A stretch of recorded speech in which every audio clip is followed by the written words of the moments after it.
Pierre Nsungu, bonjour. Bonjour, chers amis. Nous sommes quelques heures après, je vais dire, de ces moments historiques de l'élection du nouveau gouverneur de la province du Congo central. Malheureusement, il faut encore constater, il faut attendre 3 jours pour découvrir finalement celui qui va succéder à Toumata Bona. Mais vous devez avoir certainement une première réaction à chaud par rapport à ces moments historiques que nous venons d'assister. C'est les mots que je n'aime pas, c'est quand vous dites malheureusement. Merci beaucoup pour l'occasion que vous m'avez donnée, vous, la presse de Manzangongo, d'être avec moi Matadi. Et malheureusement, il n'y a pas de malheureusement parce que quand on avait au départ 22 électeurs pour 41 électeurs, députés, ce n'était pas évident qu'un seul de 22 puisse faire 21 voix. Ça, il fallait s'y attendre, donc c'est pas malheureux, plutôt c'est ça la démocratie, c'est ça la beauté de la démocratie, qu'il y ait un deuxième tour. Donc ça signifie qu'il y a quand même du sérieux. Les impressions à chaud, c'est... Moi je pense d'abord à toute la population du Congo central, parce que n'oubliez pas que l'élection n'est pas une fin en soi, ce n'est pas une panacée.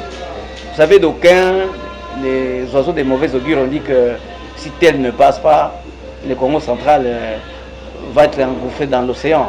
Hein, le ciel va tomber sur le Congo central, qu'il y aura des troubles et tout et tout. Aujourd'hui, vous remarquez avec vous êtes à Matadi, nous sommes à l'hôtel Vive Palace, tout est calme à Matadi, les gens vaquent à leurs occupations, le ciel ne va pas tomber et le ciel ne tombera pas le mercredi prochain lors du deuxième tour. Donc ce qui me réjouit moi en tant que politique, à moi, en tant que quelqu'un qui est proche de la population, c'est que la population, il n'y a pas de blessés, il n'y a pas d'incidents. Parce que ça serait malheureux lorsqu'on est gouverneur élu et qu'il y a des morts. Le gouverneur élu ne vient pas ressusciter les morts. Donc il n'y a rien de tel. La province va continuer pour dire qu'il n'y a personne qui serait plus Mukongo que les autres. Ça c'est très important. Et donc moi je me réjouis d'abord du calme et de la sérénité avec lesquels cette élection a eu lieu. Voilà donc mes impressions. D'abord ça. Le résultat, nous attendons le mercredi prochain. Je ne peux pas me prononcer. Vous savez que moi, j'observe toujours une neutralité dans ces domaines et donc je continue à observer jusqu'à le mercredi prochain pour que les deux frères, notre frère, notre soeur qui sont des Bas-Congo, que les deux, on voit qui va gagner. Mais il y a un qui va gagner ou une qui va gagner et l'autre va perdre. Nous attendons. Honorable, ils étaient 22, ils sont restés 2, Roli plutôt, Nefertiti Nyanza et puis Ngi Bandou. Êtes-vous surpris de ces deux noms? Donc, en tout cas, moi, tel que les enjeux évoluaient, je ne pouvais pas dire d'office comment seraient les résultats. Parce que si j'avais des résultats en tête, je serais surpris par rapport à ce que j'aurais eu en tête. Le jeu était ouvert, je ne suis pas rentré dans les secrets de Dieu pour savoir s'il y a un deuxième tour. Les intentions de vote, moi, je ne me fiais pas aux intentions de vote. Ceux qui se sont fiés ont tort, parce qu'il y a beaucoup d'enjeux qui nous dépassent, vous et moi, pour que je commence à spéculer. Et encore, il y aura beaucoup d'enjeux qu'il faut se passer d'ici à mercredi. Donc, un homme averti, surpris, non, tout était possible. Tous les tickets étaient possibles. Parce que rien ne dépendait de nous. Tout ne dépendait que des électeurs. Tout ne dépendait que des groupes d'intérêt qu'on a mis en place. Tout ne dépendait que des négociations sourdines. Et tout ça, comme ça nous échappait, il n'était pas question que moi je sois surpris. Ce qui me surprend pas, c'est qu'au moins les deux là qui sont passés étaient candidats au même titre que les autres. Et ils sont là les deux, nous attendons le mercredi. Même le mercredi, plus malin est celui qui me dira qui va gagner. Parce que d'ici à mercredi, beaucoup de choses vont se passer en sourdine, dans les conciliabules, que nous ne maîtrisons pas.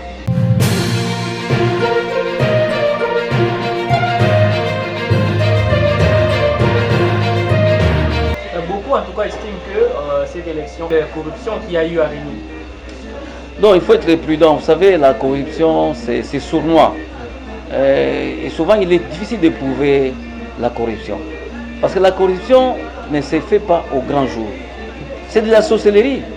Vous savez, quand vous allez au parquet accuser quelqu'un de sorcier, ça ne se traite pas à la justice, on vous dira que non, mais étant donné que c'est difficile d'avoir des preuves, on vous dira qu'ils ne sont pas compétents. C'est comme la corruption. J'en entends parler comme tout le monde, mais comme je n'ai pas de preuves, je ne peux pas me prononcer. Mais je vais encourager ceux qui auraient des preuves tangibles de les dire, de les porter à la place publique pour que, s'il s'avère qu'effectivement il y a des corrompus et des corrupteurs, qu'il soit jugé et condamné conformément à la loi. Mais pour le moment, moi, je n'ai pas de preuves pour déclarer quoi que ce soit. Alors, vous êtes dans l'Union sacrée et le candidat qui a été choisi par l'Union sacrée a réussi finalement à obtenir du voix. À ce niveau précis, vous dites je dois soutenir le candidat avec qui nous partageons la même famille politique, ou vous dites que le meilleur gagne finalement? Non, franchement, là-bas, moi, je n'ai pas été associé par l'Union sacrée. Je ne me reconnais pas dans ce que l'Union sacrée a fait. D'ailleurs, vous savez qu'au mois de février, nous étions à Matadi. Moi, j'ai fait partie de la délégation qui était venue à Matadi, je le répète. L'Union sacrée? Oui, de l'Union sacrée, mais j'étais mandaté par mes pères du Congo central. Je ne faisais pas partie officiellement de la délégation de l'Union sacrée, qui était payée en mission de service et tout ça. Mais je les accompagnais, et les députés provinciaux qui nous ont reçus à Matadi sont témoins. Les forces vives de Matadi qui nous ont reçus à Lédia pendant presque une semaine sont témoins. On était venus avec le message selon lequel l'Union sacrée n'enverrait pas un candidat et que les jeux seraient ouverts, que les députés allaient être libres de... D'abord, les candidats de l'Union sacrée étaient libres de compétir, c'est ce qui s'est passé parce qu'il y a beaucoup parmi eux ont compétit, ils ont de l'Union sacrée, ça on l'a vérifié, et que les électeurs seraient libres. Mais après, j'ai été surpris d'entendre que l'Union sacrée aurait finalement envoyé quelqu'un. Moi, je ne me reconnais pas dans cette procédure. Je ne dis pas que je ne me reconnaîtrai pas dans les candidats qui seront élus. Si le candidat est élu, l'élection s'impose à tous. C'est notre gouverneur, ce sera notre gouverneur, notre frère, mais je ne crois pas au miracle de l'Union sacrée. Ce n'est pas l'Union sacrée qui va gouverner la province. Si nous laissons l'Union sacrée gouverner la province à la place d'une personnalité qu'on appelle le gouverneur, nous aurons nos yeux pour pleurer. Je crois toujours à une personnalité qui va gérer la province selon le besoin de la province, selon les règles de l'art. Mais je ne crois pas quelqu'un qui n'aura pas de pouvoir réel et dont le pouvoir dépendrait d'un groupe d'individus, d'un groupe d'intérêts, même si de l'Union sacrée. Moi, je ne crois pas ça. Donc, je ne me reconnais pas. Mais je ne dis pas que je ne me reconnais pas dans les candidats qui sera élu. Parce qu'il sera gouverneur. Et nous allons être attentifs par rapport à son frère, à l'accompagner. Nous allons l'accompagner de plusieurs manières, ce gouverneur qui va venir. Le moment viendra, on va se prononcer. On l'accompagnera par exemple dans des critiques constructives. C'est une façon de l'accompagner. Si on trouve que le gouverneur qui la dérape par rapport à nos intérêts de la province, l'accompagner, on dira, monsieur le gouverneur, nous, au nom de la population congolaise, moi je suis député national, je suis représentant de la population. Nous sommes là pour relayer la voix et les aspirations de la population. Donc ce que la population va penser par rapport au travail de ce gouverneur-là, nous serons les premiers à dire oui, bravo, vous avez bien fait, à dire aussi non, vous n'avez pas bien fait. Et nous sommes prêts avec notre indépendance d'esprit et on est libre. Vous avez vu sur Matadi, seul, j'ai suivi ça de près. Il y a beaucoup de controverses. Tout le monde lui disait que le cataracte devrait continuer son mandat.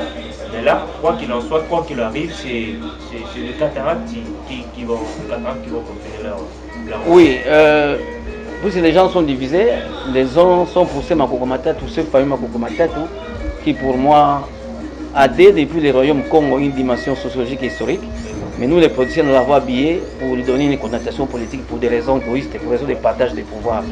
Donc, pour ceux qui s'en tiennent mordicus à cette fameuse géopolitique à laquelle vous faites allusion, à la cohésion provinciale qui viendrait, il semble, qui dépendrait de cet aspect, ben, ils sont satisfaits.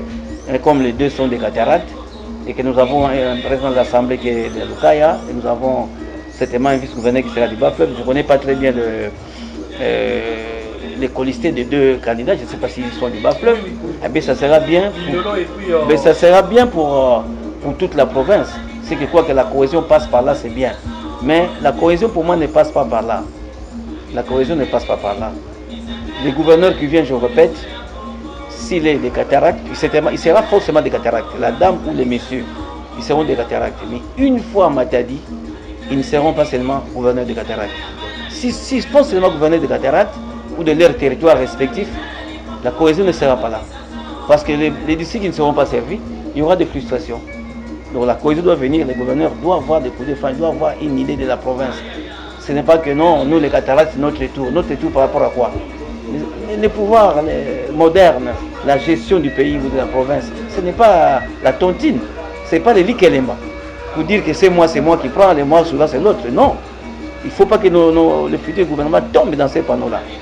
Hein, et que son cabinet va être rempli seulement de cataractes. Et nos frères du Bas-Fleuve et de la Lucaille ne vont pas se retrouver. Ça ne crée pas la cohésion. La vraie cohésion, c'est le partage, c'est la solidarité, c'est l'unité dans l'action, l'unité dans le geste. C'est ce qui provoque la cohésion. Voilà ce que je pense.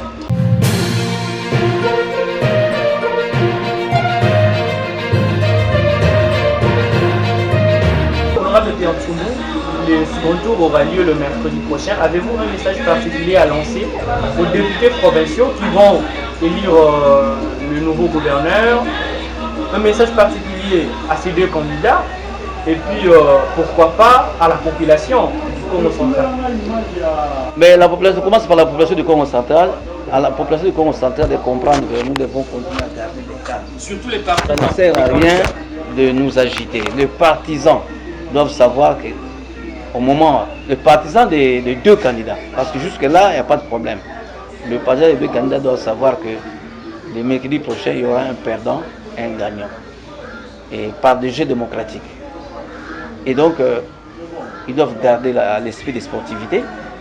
C'est lui qui va gagner, nous allons applaudir. Celui qui ne gagne pas, nous sommes toujours des Congo, des frères et sœurs. Et donc, que nous continuons à garder le calme et la sérénité.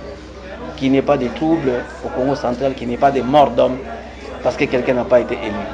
Parce que celui-là qui sera élu, s'il y a mort d'homme, il ne va même pas ressusciter ceux qui seront morts. Nous avons perdu beaucoup de nos frères au Congo central, ils ne sont jamais ressuscités. Et leurs familles continuent à pleurer. Nous devons tirer des leçons, ne tombons pas dans le panneau des politiciens qui pourraient les manipuler.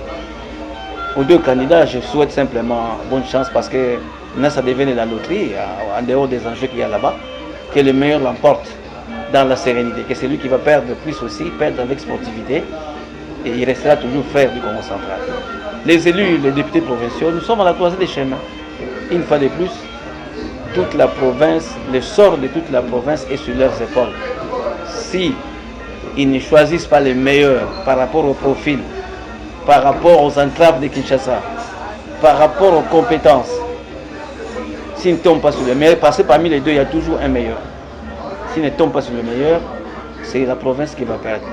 Et donc nous leur faisons encore confiance et que le calme continue à régner parce que nous avons besoin d'une province avec des institutions stables qui ont été déstabilisées depuis pratiquement 2019. Nous voulons aujourd'hui avoir un gouverneur, un président de l'Assemblée, un vice-gouverneur qui travaille en symbiose pour le bien de la population. D'abord essentiellement pour le bien de la population. Nous avons besoin que le Congo central se rattrape un peu par rapport au petit temps qui nous reste. Parce que nous avons passé notre temps à nous quereller et nous sommes pratiquement au bord du gouffre. Le prochain gouverneur, s'il appuie en deux autres sur l'accélérateur, nous allons dans le gouffre. Mais s'il est prudent, s'il a compris les enjeux, il va remettre les trains sur les rails et faire les trajets qui restent pour que la population se retrouve un tout petit peu. Parce qu'on ne sait jamais retrouver. Et surtout, que nous puissions, nous tous politiciens élus, regagner la confiance que nous avons perdue vis-à-vis de la population. C'est très important.